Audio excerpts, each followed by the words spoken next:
How could someone be an atheist who also believes in God? Our guest today, Frank Schaeffer, is a New York Times best-selling author, a painter, a grandfather, and much more. He believes that the material world is all that exists and rejects the afterlife, yet goes to an Eastern Orthodox church, prays, and affirms that beauty is real and love is worth living and dying for. Thanks for coming on. I've been looking forward to this for a while. Hey, me too. And since I knew your dad when I was, I'm 73 this summer. Let's see, the first time I saw your father, he visited my parents' Mm, mission of L'Abri Fellowship in Switzerland. I was probably 20, something like that.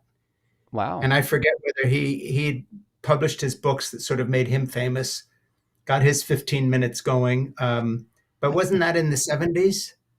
He published Evidence in 72 and More Than a Carpenter in 77. So if it was early 80s, he would have already published those. Yeah. Yeah, so basically it was in that time frame, and so he was the people were talking all about it, and I remember him coming to the chapel when my dad was preaching, and Mm. I met him. And it's a little bit of a blur, but he stood out because I already had heard about the fact that he had a book out that was getting some traction and so forth and so on. So I don't know, were you ever with him on any of those international trips when I don't know how old you are, and I'm not presuming to Well, say. I probably was not on that trip. I was born in 76, so I would have been 4 or maybe 5 years old or something like that. So I was not with him there. Don't ever have any memory before this meeting you. Certainly didn't meet your dad. But I know my father met your dad and you on at least a Yeah. handful of occasions. So How my many mom, children do you have? I have three kids. And how old is Yeah. everybody? 21, 18, and 12. So I think my kids are probably the age of uh, your grandkids. Am I Yeah, doing the math your right?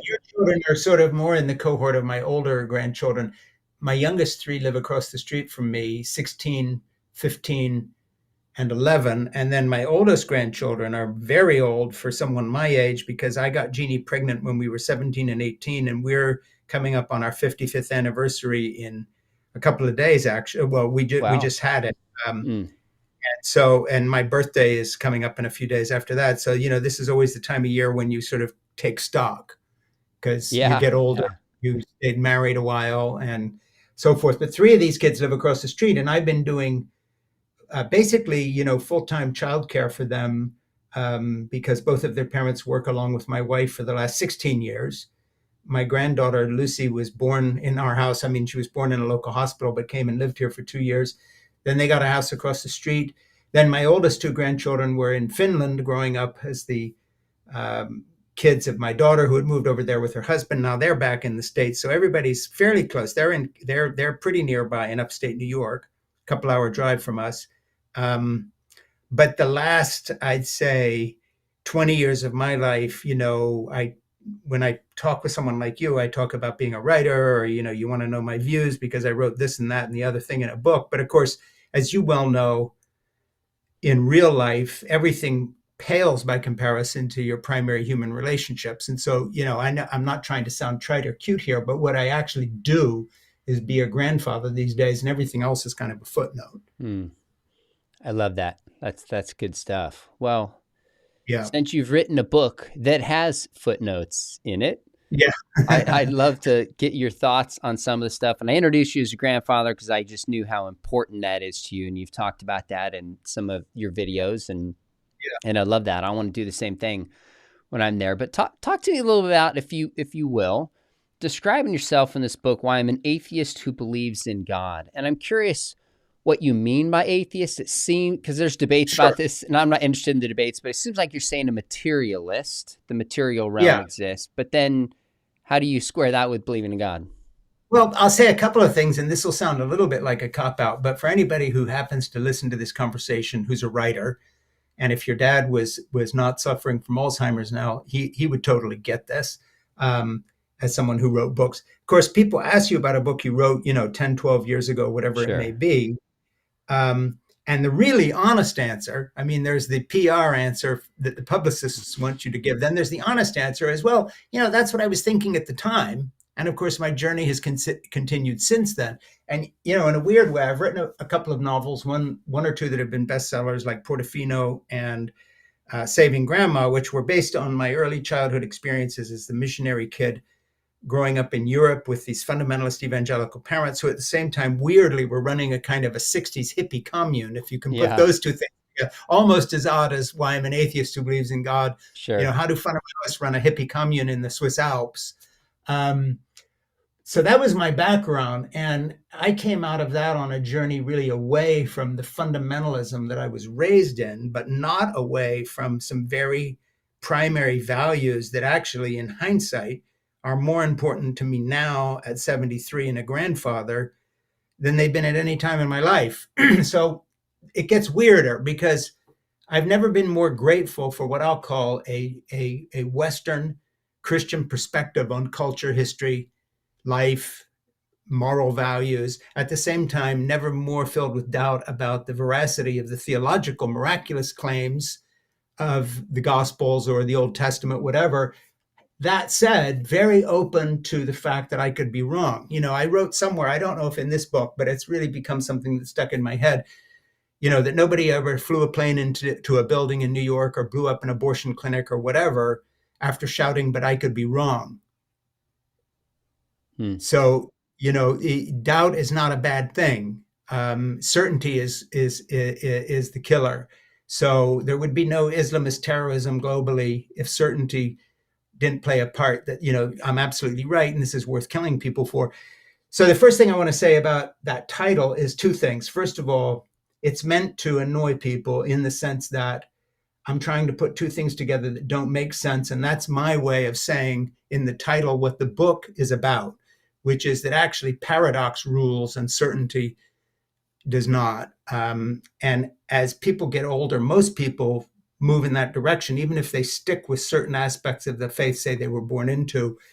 As you get older, you become less certain about things simply because life experiences has taught you, or hopefully taught you, certain things. But the other thing is that what the title implies is also a lack of certainty, and that is, when I say why I am an atheist who believes in God, basically I'm saying I'm not certain about atheism nor about belief in a divinity. And it's not a kind of an agnosticism. It's simply because agnosticism is itself a declaration of faith of sorts. We're all morally believing animals, as Christian Smith, who teaches at Notre Dame, writes so beautifully in that book of his Morally Believing Animals. That's my point of view. That's who we are.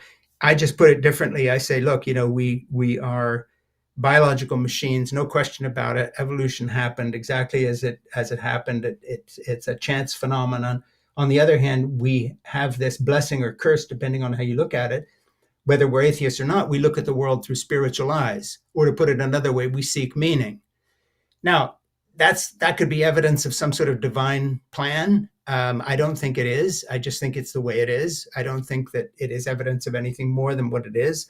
But that's open to discussion. So really what my book is a declaration of a couple of things. First of all, it's the record of a bit of a spiritual and intellectual journey away from a certain kind of certainty. It's a snapshot of where I was when I wrote that book, not necessarily where we are this afternoon talking together. My next book is going to make some allusion to this, but it's not like my dad writing, The God Who Was There after he wrote Escape from Reason and trying to build an apologetic. The last thing that I'm trying to do is build an apologetic for a position, prove it's true. Basically, I've taken the sensibility of a novelist who writes fictional stories based on his life and just goes a step further and says, okay, I'm going to write a story that's true in a sense based on my own life, but more as if it's a novel. This is a snapshot of a set of ideas at that time. So I haven't given you a very good answer, but kind of forgotten this as a podcast because of our connection through our parents and our backgrounds, and really just sort of forgot that I'm being interviewed. I'm not trying to answer your question fully. I'm just telling you where my head's at. No, you're doing fine. I'm looking for you to. I realize this book came out in 2014. Means you wrote it in 2013, probably. So it's 12 years ago. And you talk about I in lose there. track of the dates. Yes. Yeah, you talk about in there how belief shift. So that's fine. One question I did have, it kind of comes up as a drumbeat in Crazy for God and Why I'm an Atheist Who Believes in God, is something you just said about certainty, that people don't crash planes into buildings Yes. because they Yeah. have some doubt. It seems to me, and tell me if you would agree with this, that the problem is not so much certainty, it's the beliefs that somebody is certain about. Like if somebody was certain that they ought to give most of their money to the poor, or certain that Sure. they ought to always say kind words, Yeah. that's not problematic. It seems it's the direction that says I ought to crash a plane Yes. into a building. That's the whole problem, uh, Yeah. to me. And I mean, there's some things in your book you seem arguably pretty confident about, almost certain. So Yeah. would Sure. you agree with that assessment, or Yeah, yeah, tell me what you absolutely. think? Fair enough. Exactly. And so, in a way, you're running into a semantic problem because, how do you state a belief in uncertainty, with that becoming itself a certainty principle? And so, there's the dilemma. It's like me saying, well, we're biological machines, but we look at the world through spiritual eyes. And I think that, one of the things I came away from having listened to my dad argue for a certain apologetic point of view, or take your dad at evidence that demands a verdict, all these kind of approaches that I grew up with in the 60s, 70s, and 80s, I think where they all fall short and basically intellectually finally, fail, if I can be brutal, Sure. um, is in this one area, and that is that life is not actually long enough to know anything with the kind of dogmatic certitude that someone like my father brought to his apologetic arguments. What I find is that when I grew up, I always thought everybody told me that it was all about the survival of the fittest. But actually, the latest evolutionary neuroscience and all the rest of it says, no, it's a completely different thing. It's about cooperation. And if you want to come up with a phrase, the way to really describe the engine of all creation behind us is that it is the survival of the friendliest. It's cooperation, which is why it's not a coincidence that the people running the Duke Canine Center, who study dogs and how dogs evolved as a friendly species and therefore are here, having cohabiting with humans and so forth. They then extended that and wrote a whole book called The Survival of the Friendliest, basically because their study of how dogs evolved got them to take a hard look at people and how we function best. So, from my point of view, paradox, humility, survival of the friendliest. Survival of the friendliest, paradox, and humility don't blend well with apologetics. For whatever it is. This is why I was never a fan of AOC. I'm not a fan of Bernie Sanders. I'm not a fan of Donald Trump. I'm not a fan of me 50 years ago. I'm not a fan of what we were doing in the 70s and the 80s because we lacked humility. We lacked a sense of paradox. And there was a sort of a commitment to being right, other people being wrong, and a sense of apologetic mission, which I'm just really far away from now, both intellectually but also emotionally. One other area I had common ground with you, and I laughed out loud at this because this is true for me, Frank, Mm-hmm. is you described praying the sinner's prayer quite often and not remembering a specific moment when you accepted Christ. I mean, if I had $1 every time I prayed the sinner's prayer, I would be rich. But one thing I am wondering is, I read a couple lines in your book. I'll read, and if you've shifted on this, like obviously tell us how you've shifted. But there's a couple Yeah. lines that jumped out to me. In Craze for God, you said, "My life has been one of all-consuming faith, not my faith, but the faith of others that I seem to have caught like a disease." I thought that was interesting. And then you said, "I happen to believe my Father's message, though believe is perhaps the wrong word. I had not yet begun to question my indoctrination." So I'm not asking for like this divine moment where everything changed, but was there a Sure. sense where you're like, I see what my parents believe, and this makes sense to me, and I believe it? Maybe an experience of God's grace in some sense? Or is it more just like, this is what made sense, it was a disease, and only later looking back did you kind of shed yourself of it? Well, I would say that having now, I forget when I wrote Crazy for God, but that's like more like 20 years ago, I think. Oh, If seven, well, yeah. yeah, whatever. Yeah, Close to 20 now. that's right. I think a couple of things would have shifted, and that is that I think that the impact and power of Christian culture, in a sense, is a story that is easier to discuss I've been reading a book by Tom Holland called Dominion: How the Christian Revolution Remade the World. And Tom Holland's one of the United Kingdom's leading historians of ancient Rome. Yeah. And he is a terrific writer as well, and has my favorite podcast that I listen to addictively with my wife, Jeannie, which is The Rest of History with Dominic Sandbrook. They have about 700 episodes. I think it's the most popular podcast in the world at this point, certainly the most popular serious podcast. But in any case, Tom Holland's an interesting case, and I'm answering your question, by the way, Yeah. but I'm approaching it this way. Fine. Holland is a history of Rome, and he has translated from the Latin and from the Greek, and he's a real scholar, but he writes for for people who can read his books and enjoy them on Roman history and the emperors and so forth, and has this podcast. But somewhere in his studies, he was trying to chart the course of what changed from Rome, where a master could have sex with any slave he wanted. People were being crucified up and down the highway. This tremendously cruel, militaristic culture of total destruction of enemies and so forth and so on. And then, of course, there's all the failures of the church, and there's the Reformation and the wars of religion. But nevertheless, he charts a course through there saying, nevertheless, we have to admit that everything we like in the West. I was really curious your take on Tom Holland. I actually wrote this down because I heard you ask Christian Smith about this, Jonathan Rauch about this. You mentioned it a number of times. You're reading it. It sounds like you think he's onto something, that historically these things like equality, human rights, love, the value of the individual come from Christian roots. But you kind of have this evolutionary paradigm and say it's not because these things exist and are real and are supernatural. They can make sense of why we survive as a being because of friendliness, as opposed to, survival of the fittest. Or would you say, no, I think they actually may be real. I'm just not convinced enough that they're real. Like, was I correct that it seems like you're taking... I think they are. No, I think they are real in the sense that they are the fundamental basis upon which cultures rise or fall. And the West has been informed by an ethic that's still an experiment. America goes up and down in history. The rule of law in the United Kingdom, the Anglo-Saxon world, the European Union. I mean, all of this is in flux right now as we speak. I mean, Russia is sending drones into Ukraine right now, trying to stamp that out and dominate Europe again. I mean, none of these are settled. As you and me talk, Sean, this afternoon, I think one thing we can agree on is we're at a very unsettled moment of history. So it's not like we're looking at some past history where it's all settled down. We're just talking about how things go. This is all in flux. It could all end in various ways.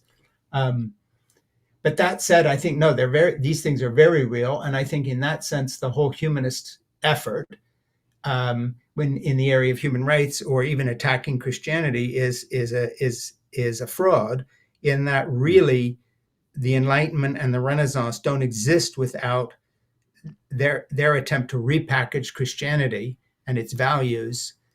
When Voltaire and Rousseau and these other people critiqued Christianity, the only weapon they had was to use against Christianity its own level of hypocrisy in not actually following Christ's teachings.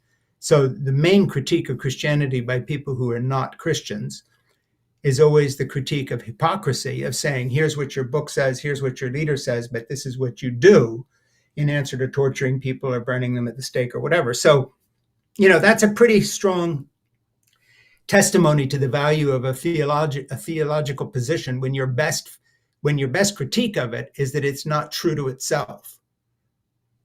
And that's the best that the left or the anti-Christian people in this culture have ever come up with.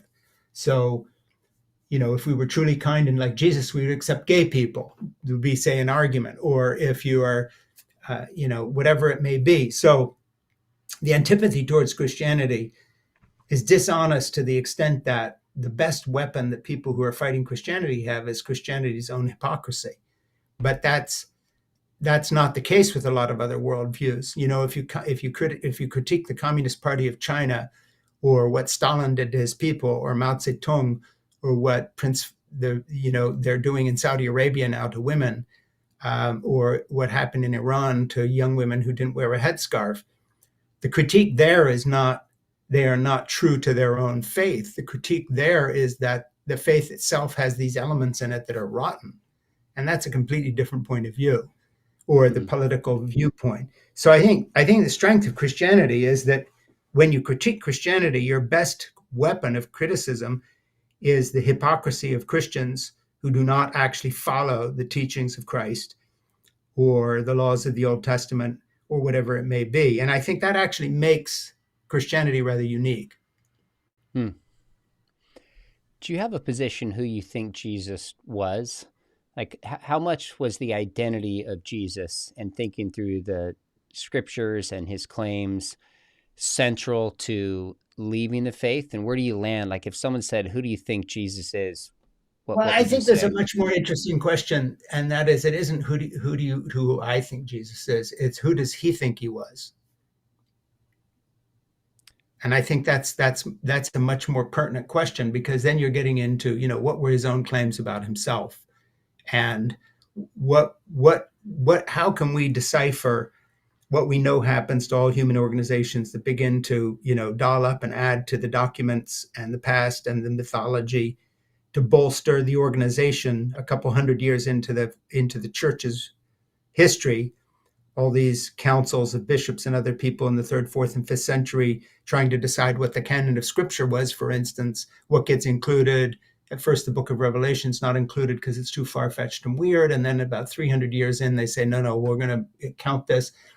So I think the most honest discussion that historians and theologians should have is not what do we think, but what do the people on the ground at the time actually think? How can we decipher this coded message that's been translated and retranslated into various languages, goes through church councils, gets messed with? No question that it has been messed with. And we know that just because of the way human beings function. I mean, look at the discussions and whatever a constitution means a couple hundred years into American history. Well, that's less time than took place between the events of the New Testament and the canonization of the New Testament as scripture, when it was completely closed. We know this. I mean, we can't agree what our own Constitution says, and it was written within living memory of our time, much closer than, say, what was happening in the New Testament. Jesus didn't write anything down. We only know what people he said. We only know what people said he said, who were building an organization in which it was obviously a value to them to have him come off in a certain way. Any honest person looking at the documents knows that happened. We're not Mormons. This didn't come down on a golden tablet from heaven. This is the creation of human beings. No matter what you believe about the divinity of Jesus, that's how the scripture came together. So I think, for me personally, I'm not saying it should be for you or anybody listening, but for me personally, I have a much more interesting question, and that is, who did Jesus think he was? Not what does someone say about it in a fourth century council in terms of what's included in the New Testament, or not included. And I really don't have an answer to that. I don't know. Okay. But let me put it this way. If any set of human teachings ever reflect what I hope the divine is, if there is a God, it is the teachings of Jesus as we have them, whether he said all those things or not, however that came about. And I don't say that as a theologian. I say that as someone who looks and sees what kept 55 years of my marriage and my love of Jeannie going, why I've got 5 grandchildren who love me and I love them. These things are not based on stuff that I pulled out of thin air. They're based out of a residual glow of a Christian background that I lived in, which was highly imperfect and terribly flawed, and had a lot about the con artist about it, as I think is the case with anybody who comes up what I'll call in big time Christianity. That said, the residual glow of how you treat people and how you want to be treated, and when the aspirations, the deepest longings of our heart, are better reflected in the New Testament than they are anywhere else that I know of. And to me, that's a very high recommendation, not based on any intellectual thought process, but on what has worked for me in the last 73 years. Right now, my audience wants me to push back and have an apologetic debate, but that is a different conversation. I'm more interested in what you believe and why you believe it. I put out on X/Twitter texted a few people, some other mediums. I said, hey, interviewing Frank Schaeffer, any questions you want me to ask him? And one that came up a few times is, how and why did you shift your views on abortion?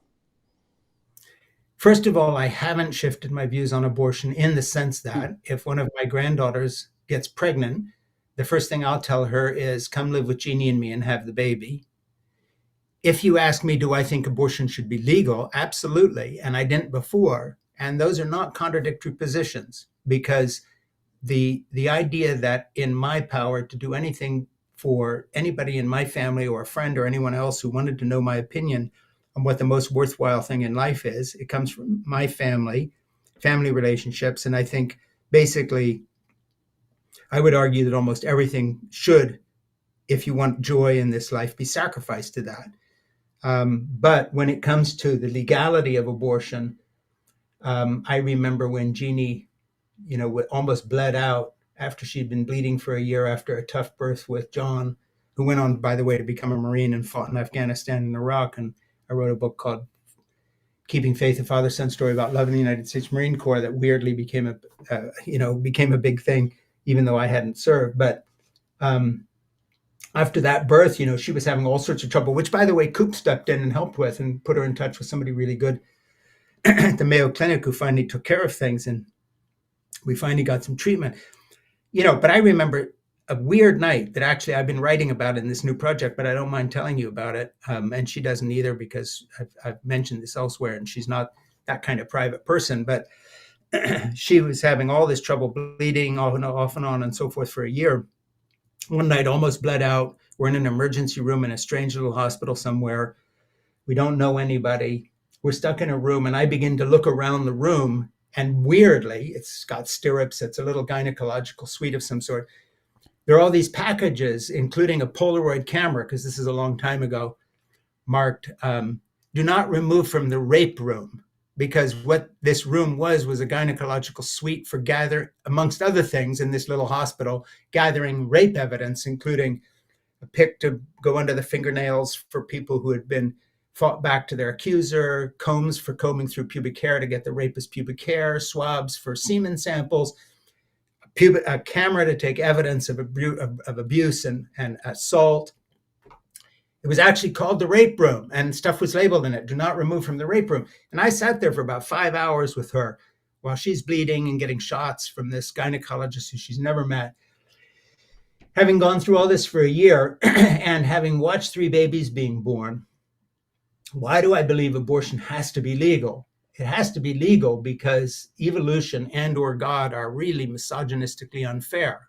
The female of our species bears a burden that is totally alien to anything any man has ever borne.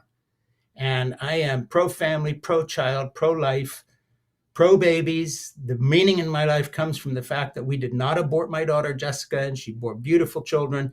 It's the great Thanksgiving I have in my life. That said, you cannot look at the human condition through some moralistic lens, which does not recognize, and I'll just give you a brute fact, 99% of males can beat and kill with their bare hands 99% of women. All these stupid action films aside, where women are doing all this powerful stuff, bullshit.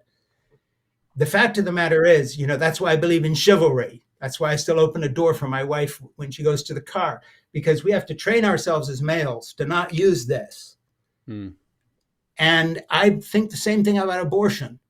And that is that, for my mind, it's a last resort. It's a sad thing. It's a sorrow. I would talk and put my money where my mouth is and help anybody in my family avoid that. Talk to them about the beauty of life. That said, I'm not lying in a rape room at 3 a.m. bleeding out with an evidence camera that says do not remove from rape room. I'm not facing the fact that my wife could have died in giving John childbirth. I'm not facing the fact that most men were married 4 times up until the early 19th century because all their wives died in childbirth.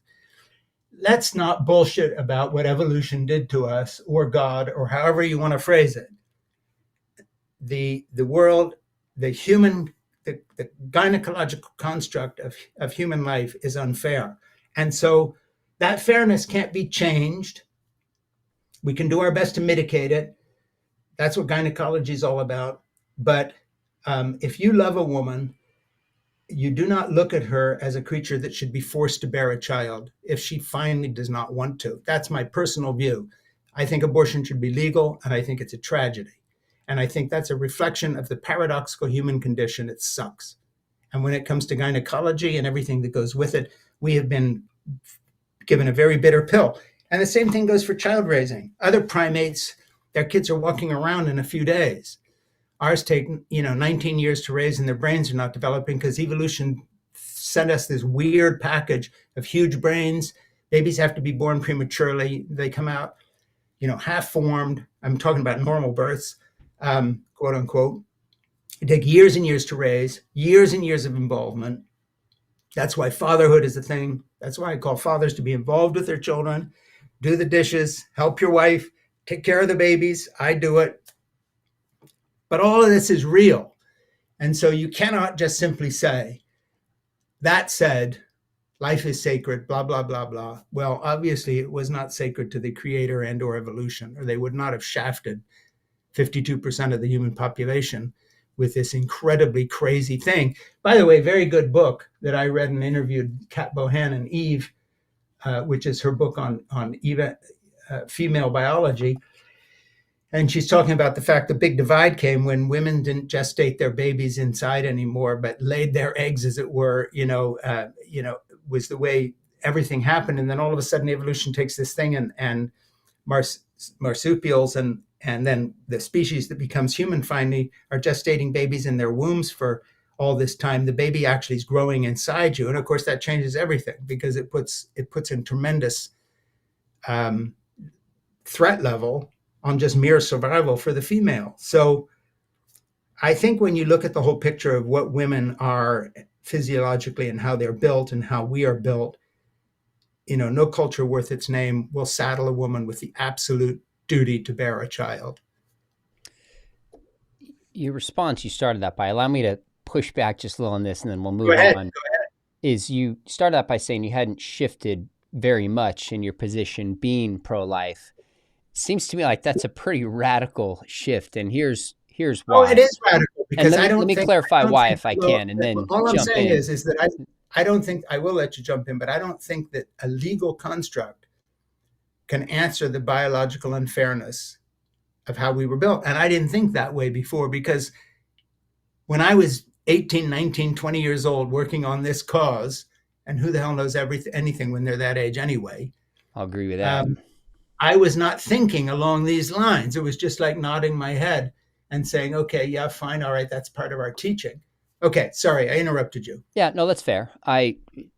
So the pro-life position would be that the unborn is a valuable human being worth protecting. It's a member of the human race, distinct organism from the mother, barring certain exceptions, like the life Sure. of the mother. If this is a valuable human being, member of the human species, the government should protect that.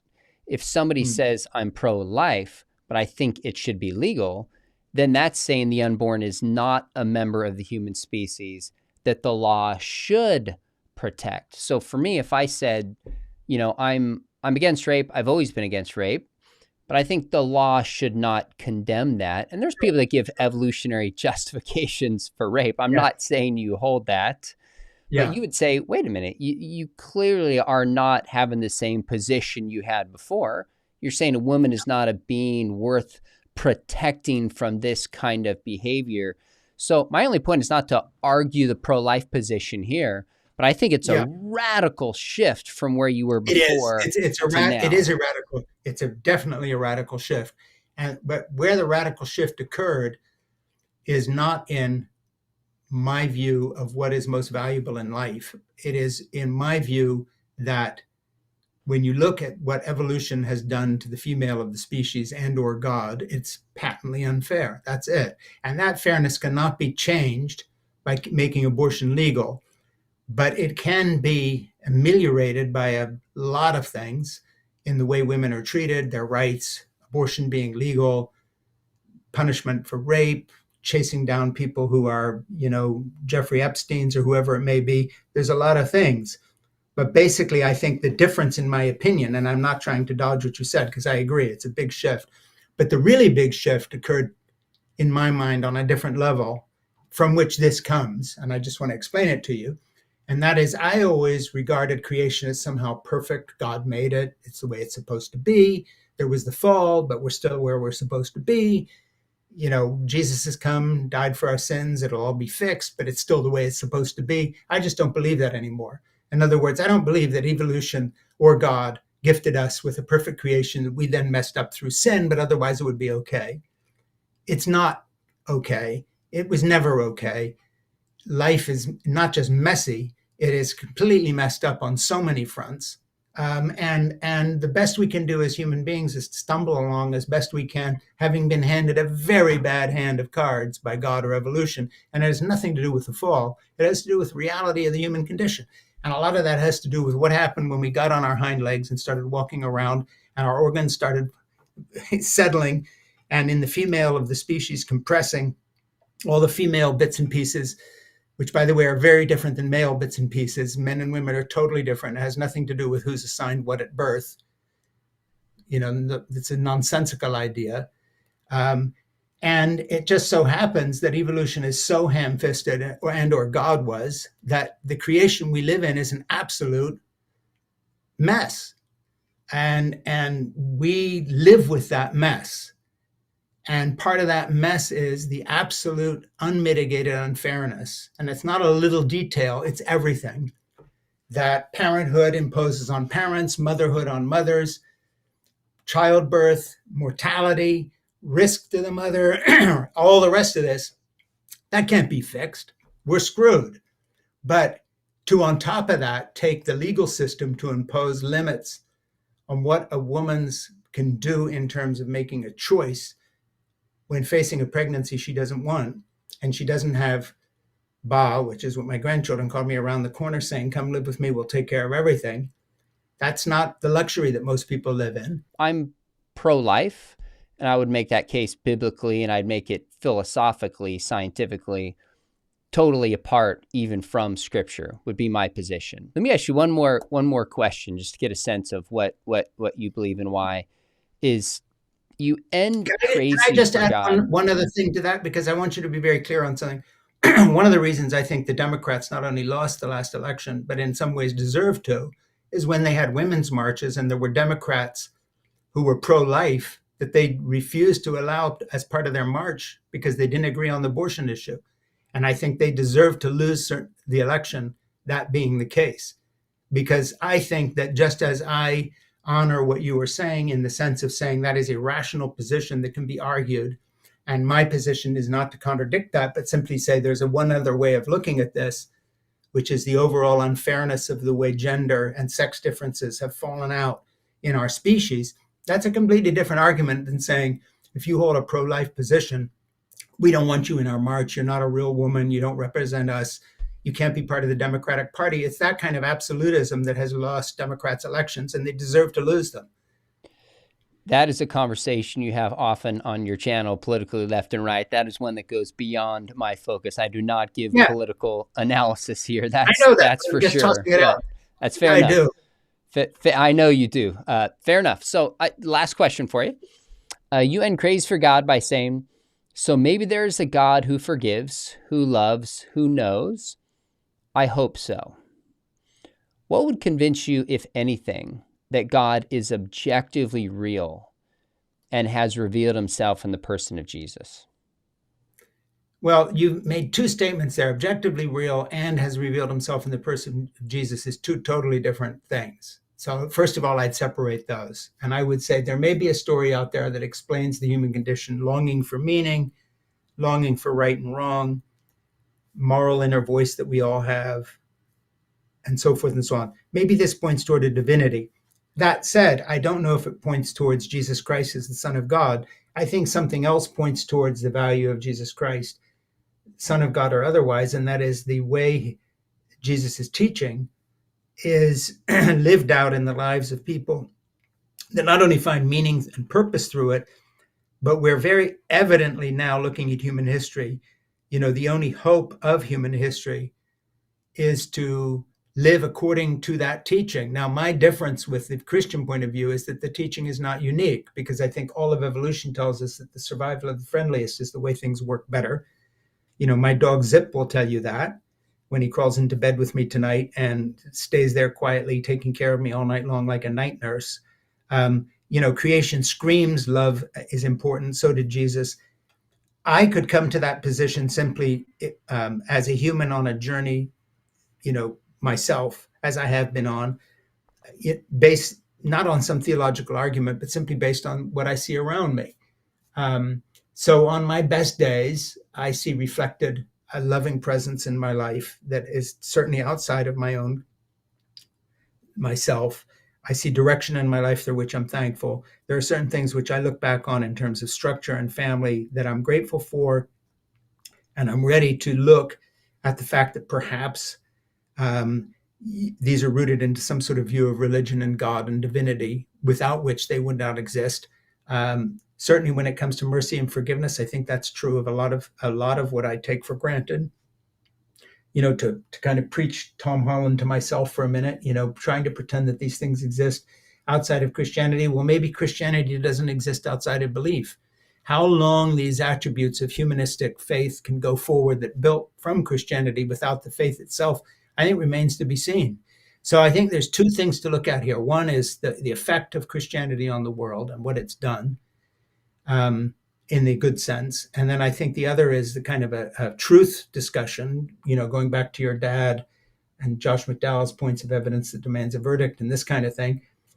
That's not going to convince me. Those arguments come and go. I just think if something convinces me, I know this is going to sound strange, but it's simply the way things are.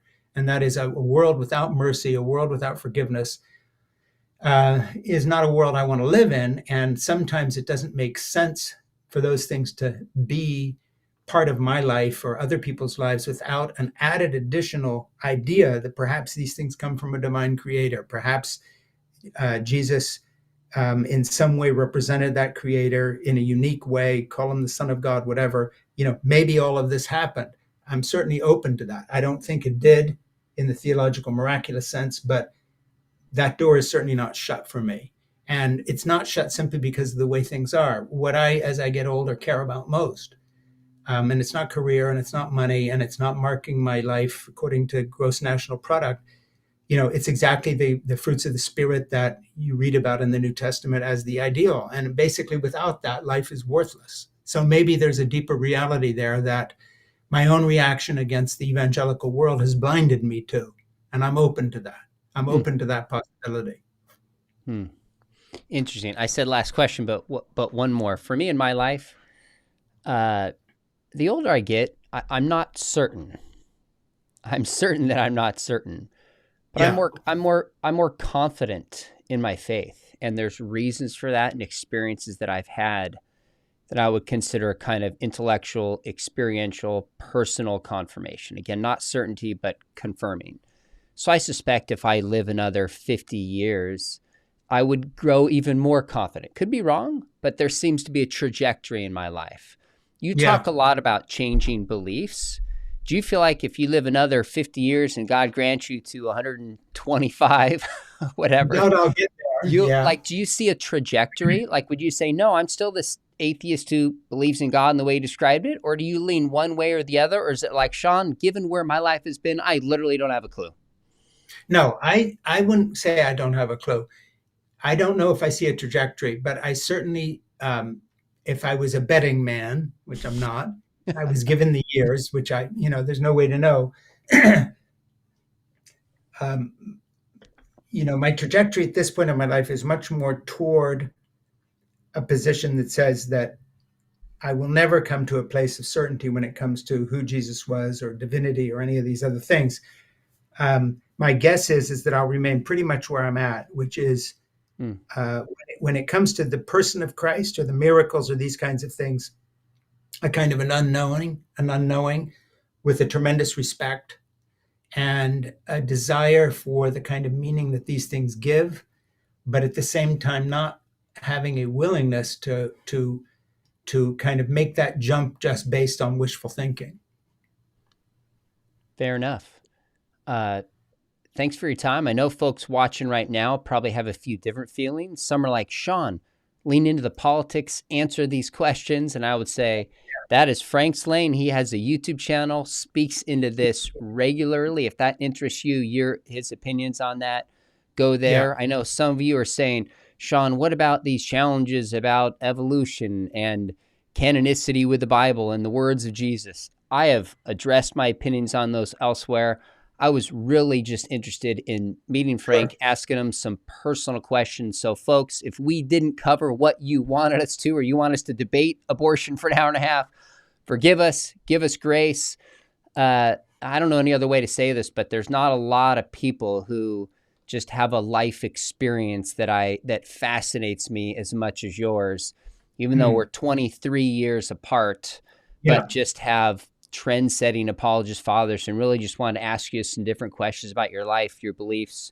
Hope we meet in person someday. I would enjoy that if you ever want to. There's no reason not to. I would say I would welcome an invitation, but also if you're out this way, just let me know. Well, thank you. I definitely will. I appreciate that. My uncle's out near that way, so if we go that direction, you can bank on it. Folks, make sure you hit subscribe. We got some other conversations coming up. And if you comment here, just all I would ask is just keep it positive. It might be easy for some of you watching this who side with Frank to pile on me. If you agree with me, to pile on Frank.